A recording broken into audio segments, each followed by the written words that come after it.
Bonjour les amis, c'est votre frère Philippe. Aujourd'hui, je vais vous parler de comment déclencher le mouvement de Dieu.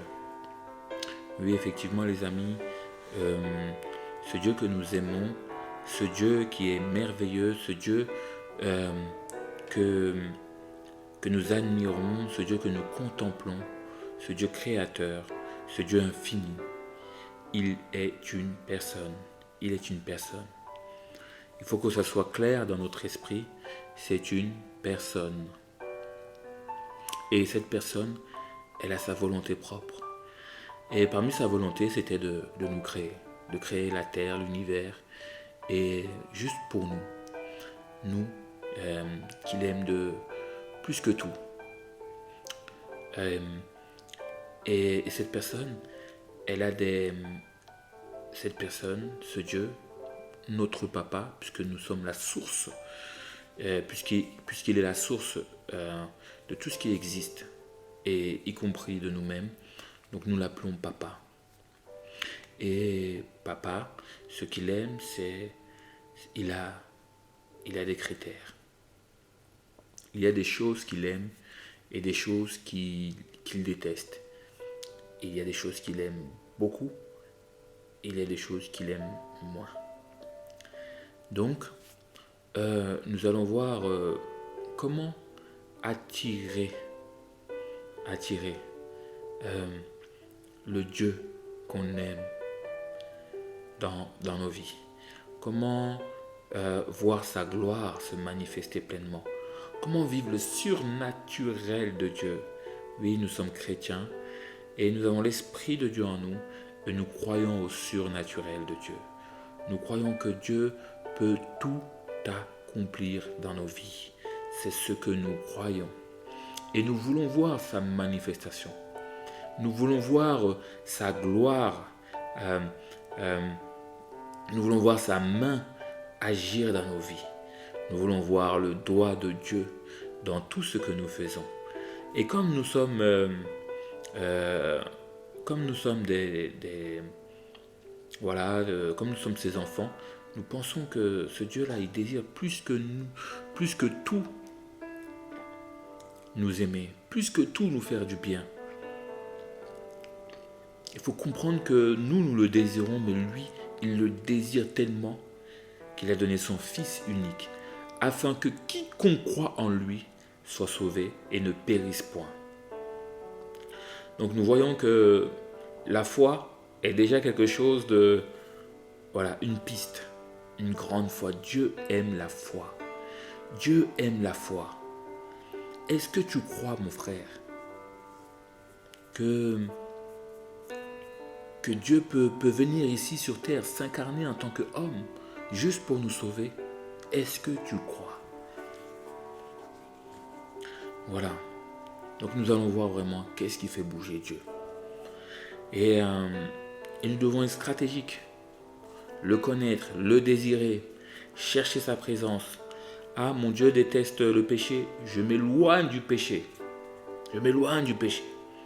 Parce que nous, ce qu'on veut, c'est plaire à Dieu. Ce qu'on veut, c'est plaire à Dieu. Si Dieu déteste le péché, donc moi, je m'éloigne du péché. Mais qu'est-ce que Dieu aime? On a vu, il aime la foi. Il aime l'humilité. Il aime l'adoration. L'adoration. Il dit que nous devons l'adorer de tout notre cœur, de toute notre âme, de toutes nos pensées. Nous devons l'aimer de tout notre cœur. Et nous devons passer notre temps à le chercher. Constamment, continuellement. Nous devons le chercher. Car celui qui le cherche de tout son cœur, le trouve. Et voilà. Et nous pouvons prendre l'exemple d'un récit tragique dans la Bible, qui arrive très tôt dans Genèse 4. Voilà. On va commencer à partir du verset 2. Elle enfanta encore son frère Abel. Abel fut berger et Caïn fut laboureur, agriculteur quoi. Au bout de quelque temps, Caïn fit à l'Éternel une offrande, des fruits de la terre. Et Abel, de son côté, en fit des premiers-nés de son troupeau et de leur graisse. L'Éternel porta un regard favorable sur Abel et sur son offrande. Mais il ne porta pas un regard favorable sur Caïn et sur son offrande. Voilà, la Bible est claire. D'un côté, il porte un regard favorable. D'un côté, il ne porte pas un regard favorable. Et aujourd'hui, nous sommes tous des créatures de Dieu. Et Dieu porte un regard favorable sur certains d'entre nous et un regard pas favorable sur d'autres d'entre nous. Donc, nous, ce que nous voulons voir, c'est sa présence, c'est sa puissance, c'est ses miracles, c'est ses prodiges, c'est sa présence, tout simplement. Nous voulons rencontrer Dieu. Donc, comment faire pour le rencontrer? Il faut connaître sur quoi il porte un regard favorable. Qu'est-ce qu'il regarde Dieu? Pourquoi il a porté un regard favorable sur l'offrande de Abel et non sur celui de Caïn? Moi, je vais vous dire la vérité, c'est que Abel, il a tout mis dans son offrande. Il a tout mis. Il a mis sa vie. C'est un sacrifice avec un bon parfum. Il a mis toute sa vie. Il a mis sa sueur. Il a mis tout son travail. On dit, il a donné une offrande les premiers nés de son troupeau. C'est pas rien. C'est comme si vous donnez la première fois que vous travaillez, vous n'avez pas encore de revenus. Le premier revenu que vous avez, vous le donnez à Dieu. Il a tout donné. Et pourquoi? Parce que son cœur, il faut regarder les motivations de son cœur. Il connaissait son Dieu. Il voulait à tout prix le plaire. Les motivations de son cœur. Ça va même au-delà. Ça va même au-delà de l'offrande. L'offrande, c'est l'aspect extérieur. Mais qu'est-ce qu'il y avait dans son cœur pour offrir autant? Voilà. Il a tout mis dans cette offrande. Il faut regarder dans son cœur. Il avait un cœur pur. Un cœur qui désirait vraiment s'humilier à Dieu. Un cœur qui cherchait profondément Dieu. Alors, au-delà de l'offrande de Caïn, par contre, à l'inverse, il est agriculteur, c'est normal, peut-être qu'il offre des fruits,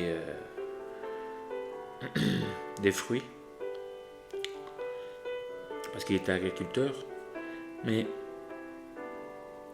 peut-être que la Bible ne nous dit pas clairement, mais l'état de son cœur, on comprend un peu plus tard, jusqu'à qu'il tue son propre frère. Son cœur n'était pas pur. Non, son cœur n'était pas pur. Il est parti faire cette offrande parce qu'il fallait faire cette offrande. Il est parti le faire par devoir.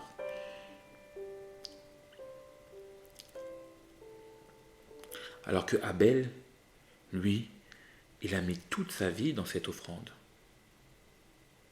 Et c'est comme ça qu'on doit chercher Dieu. Il a mis toute sa vie, tout son travail, tout son labeur.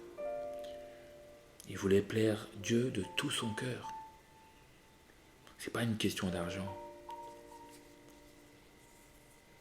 Mais c'est une question de compréhension de qui est Dieu.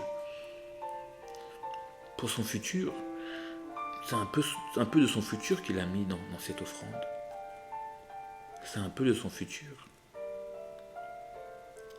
Il avait confiance qu'il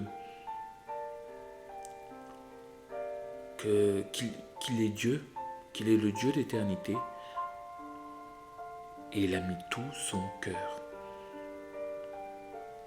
Voilà, mes amis, si nous voulons déclencher le mouvement de Dieu, nous devons y mettre tout notre cœur.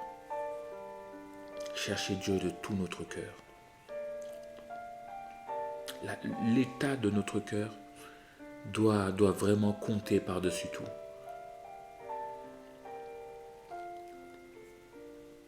Mes amis, cherchons Dieu réellement.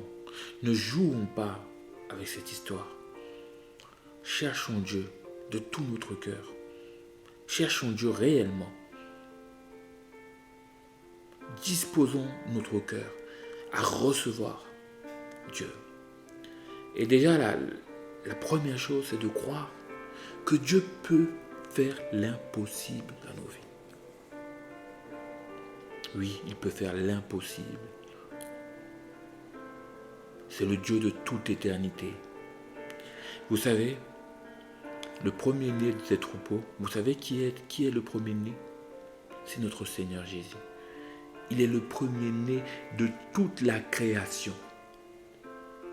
Et Dieu il a dit, il a lui-même montré quelle offrande qu'il fallait faire.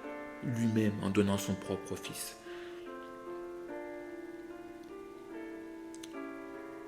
Il a donné son propre fils pour nous sauver. Quel amour! Il nous a lui-même montré la voie.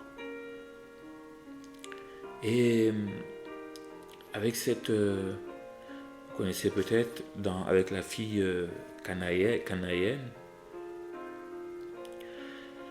Dieu aime vraiment la foi.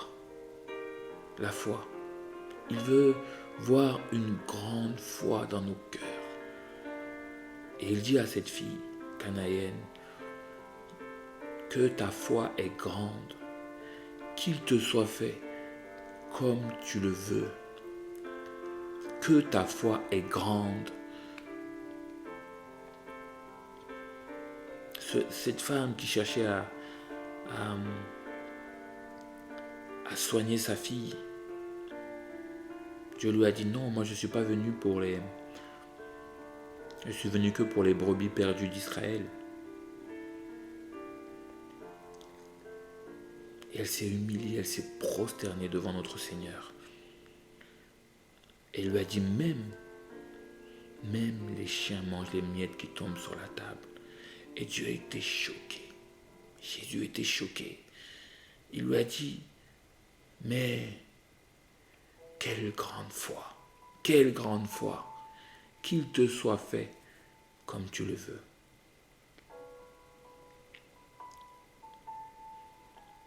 Et l'état de notre cœur ne doit pas être tourné vers nous-mêmes, mais vers les autres. Vers les autres. Voilà. Nous voyons dans 2 Chroniques 1, quand Dieu visite Salomon,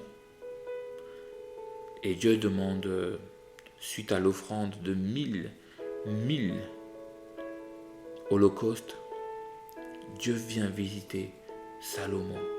Et il lui dit, Salomon, qu'est-ce que tu veux que je te donne? Et Salomon lui dit, je veux une sagesse, mais pas pour moi, pour diriger mon peuple.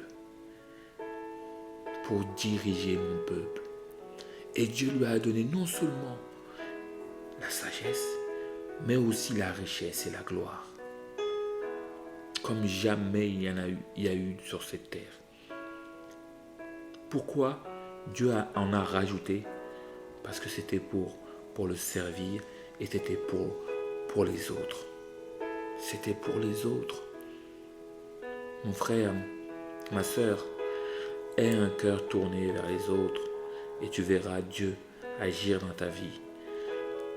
Donne tout ce que tu as pour chercher Dieu et Dieu se révélera à toi. Donne tout ce que tu as.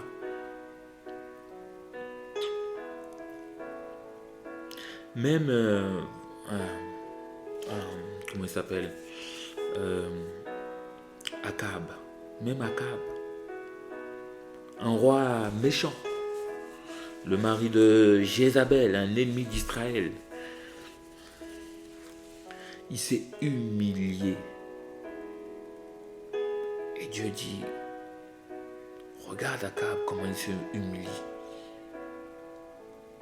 Dieu cherche des cœurs de repentance. Dieu aime quand on s'humilie à lui. Humilie-toi et tu verras agir Dieu dans ta vie. Et il y a aussi Job. Dieu est en train de parler au diable. Il lui dit, regarde mon serviteur, comment il est intègre et fidèle. Regarde. Waouh, quelle intégrité. Si tu as un cœur intègre, tu peux attirer la présence de Dieu dans ta vie. Mon frère, ma soeur, je te supplie, pense à l'état de ton cœur. Regarde l'état de ton cœur. Dieu viendra à toi, cherche-le. Et tu sais, les offrandes qu'il a données, ils étaient aussi physiques. Ça reflétait l'état de son cœur, de ton cœur. Ce que tu donnes à Dieu reflète ce que tu as dans le cœur. Qu'est-ce que tu donnes à Dieu, mon frère? Ton temps, ton argent? Est-ce que tu consacres du temps pour les autres? Est-ce que tu consacres le temps dans la prière, dans le jeûne? Est-ce que tu consacres ton temps pour plaire à Dieu, chercher Dieu, lire sa parole, le connaître? Nous voulons voir la puissance de Dieu agir dans nos vies. On a des défis, tellement de défis à relever. Nous ne pouvons pas nous permettre de pas aller le chercher. Nous avons des défis pour cette génération. Nous avons des défis pour l'éternité. Nous devons commencer maintenant à chercher Dieu. Dieu nous aime. Nous devons comprendre qu'est-ce qui attire Dieu, qu'est-ce qui déclenche le cœur de Dieu. Là, on a vu quelques éléments. On va encore approfondir dans les prochaines vidéos. On va voir vraiment qu'est-ce que Dieu nous dit plus en détail sur la foi. Nous allons développer ce point. Nous allons développer sur les autres. Comment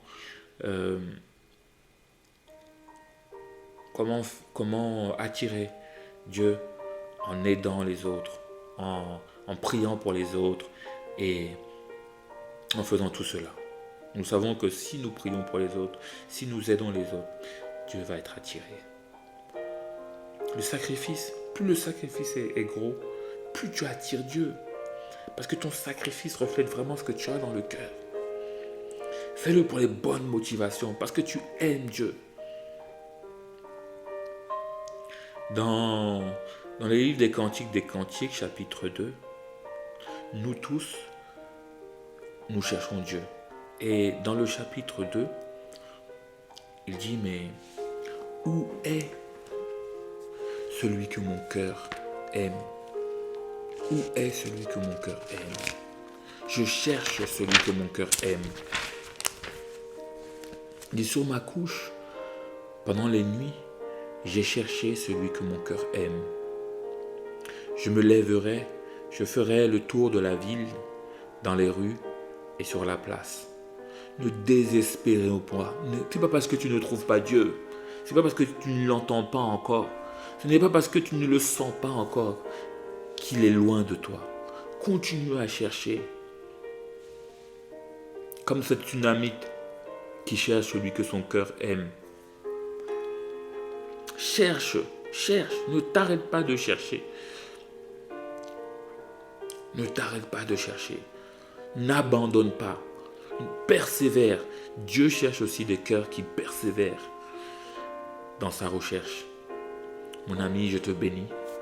Et je vais prier vraiment que Dieu nous donne vraiment à pouvoir le plaire, à pouvoir déclencher le mouvement de Dieu. Père Céleste, merci Seigneur. Merci Seigneur parce que tu nous donnes la vie éternelle. Merci Seigneur parce que nous qui avons cru en ton Fils, nous avons la vie éternelle. Merci Seigneur parce que tu ne cherches pas Seigneur une relation à court terme ni à moyen terme. Tu ne cherches pas non plus une relation à long terme, mais tu cherches une relation d'éternité Seigneur. Et nous voulons passer l'éternité avec toi. Et quel plaisir, quel privilège de passer cette éternité avec toi. Mais nous voulons te plaire, nous voulons être agréables pour l'éternité Seigneur. Apprends-nous à te chercher, apprends-nous à te trouver, apprends-nous à t'aimer. Apprends-nous à avoir le cœur que tu aimes. Apprends-nous, Seigneur, à faire de tout notre possible, de toute notre force, Seigneur, pour vraiment te plaire, te satisfaire, pour vraiment désirer ta présence, pour désirer voir le surnaturel de Dieu dans nos vies, Seigneur. Nous qui voulons te voir ta gloire se manifester dans nos vies, te voir ta gloire se manifester dans nos familles, dans nos maisons, dans nos situations qui sont toujours bloquées, Seigneur. Nous voulons voir ta gloire se manifester. Merci parce que tu es un Dieu qui se laisse trouver par celui qui te cherche de tout son cœur, Seigneur. Seigneur, permets que nous puissions te trouver. Permets que nous puissions manifester ta puissance, ta gloire dans tous les aspects de notre vie. Merci Seigneur, merci le Dieu d'amour que tu es pour nous. Merci Seigneur de tout notre cœur, de ton amour, de tes merveilles, de tes bontés, de tes faveurs sur nos vies. Dans le nom précieux et puissant de Jésus-Christ. Amen. Voilà les amis, continuez à chercher Dieu de tout votre cœur. Et je vous dis à bientôt pour une prochaine vidéo. Ciao, ciao.